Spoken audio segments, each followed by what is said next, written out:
Well, at the end, we did get into the cross-examination, and I just wanted to reiterate that there were certain objectives when we were doing the direct. So there were certain elements that were repeated that I caught on to, and one of them was, I trusted Miles, I trusted Miles, I trusted Miles. That's why I didn't read X and X. So it paints a picture of negligence. And then the other one would be, if you had known investors' money were being spent on this, would you still be doing X and X? So it paints implication already that Miles had spent investor money on X and X.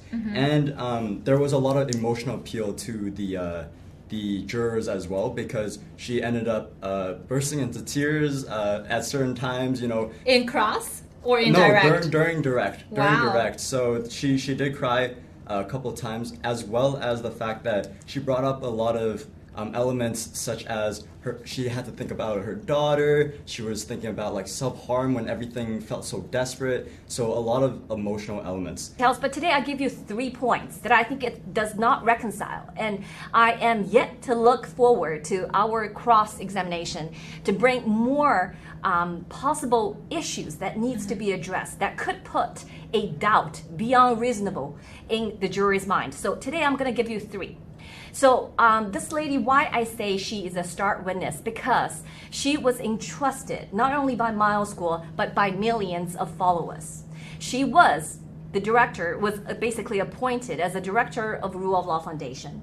And she was a member of the Iron Blood group member. And she also was the farm leader for G-Translator.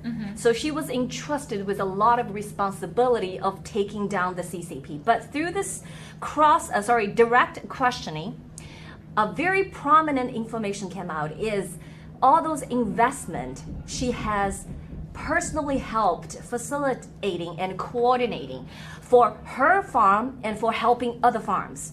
So the prosecutor team focused only on the investment, on the dollar, on the entities that related to those investments. They actually gone through a lot of bank statements in terms of where the money, why for what's this for. So she testified, this is the money from my bank account to the entity I control to so and so, right? So they've gone through all of this. However, one thing that they omit throughout the whole direct questioning is pretty much the knowledge that they discussed as the roles that she had in the movement about taking down the CCP. Because we're not here just to invest. We're not investors. We don't give our first identity as investor. We gave our first identity as what? Fellow fighters who is against the CCP. But they didn't talk about any of those things. What she gave is a list of failed projects. But she doesn't talk about why those failed. It wasn't failed. I think in the cross-examination, the truth will come out. Why these projects are actually have to be aborted is because every step of the way, the CCP have targeting us and attacking us, from within and from outside, and with from people that they infiltrated in the system. So throughout the cross, we will be able to see some of those. So this is one. The second one is what you said. There's a lot of I think it's not just the negligence on part of her, because she was entrusted a very important roles. She should read documents and informed about what was she signed for, because on her shoulder, it is the movement of followers, okay? But she said she was educated as a Master of Accounting in a accredited university in Australia, and she also got her certified professional accountant. And ongoingly, in order to maintain her license, she has gone through rules and records, and every year probably PD hours, I would imagine.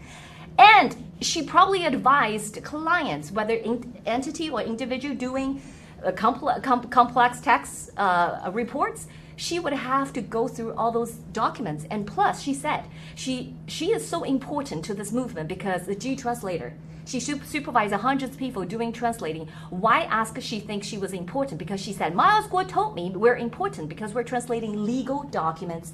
So what she was demonstrated through the direct questioning by answering, I didn't read all of the documents. I just signed because I feel pressure, because Alliance asked me to sign, because Miles Guo asked me to sign. I didn't read anything because I blindly trust Miles Guo. That answer does not reconcile with what she professionally repeatedly done in her life. So that's the second point. The last point is why she left the movement. It does not convince me. She mentioned, well, the project failed. but she has been in this movement since day one. If what she said was true, she put her heart and soul into this. She neglected her whole family for 7 and 8 years because she understands that the CCP is a threat of humanity. And I didn't know the reason why she actually quit. I don't understand. Other than March 15th, 2023, one thing happened. Yvette Wang, the hero, and Miles Guo, the other hero, was arrested. And then she was talking about some affidavit was not entirely correct. It was a false affidavit. One of the members asked her to sign. But that's a long reason should not denied all her 7 years effort. So that's the third point that what she said is completely true. So I look forward to tomorrow's cross. Absolutely. And if I may just say one last thing. During the defense cross-examination, we did the lawyer did start pointing out some holes that may not be exactly lies, but definitely misleading or not telling the exact truth. And I'll give you an example. It's when she mentioned that she recalls meeting with the prosecutors for just 10 times, around 10 times. So then the defense lawyer went by list with the receipts. Dates. Do you remember meeting on this date? I don't remember. Do you remember the meeting on this date? I don't remember. And she said that 28 times, I don't remember, to all the dates, as well as the fact that she was very, very vague on the fact that she actually met with them after signing contracts as well as right before the trial. So if I have to say one thing, Isla, it's that tomorrow's cross-examination continuation is going to be a very, very important one, and I look forward to it as well.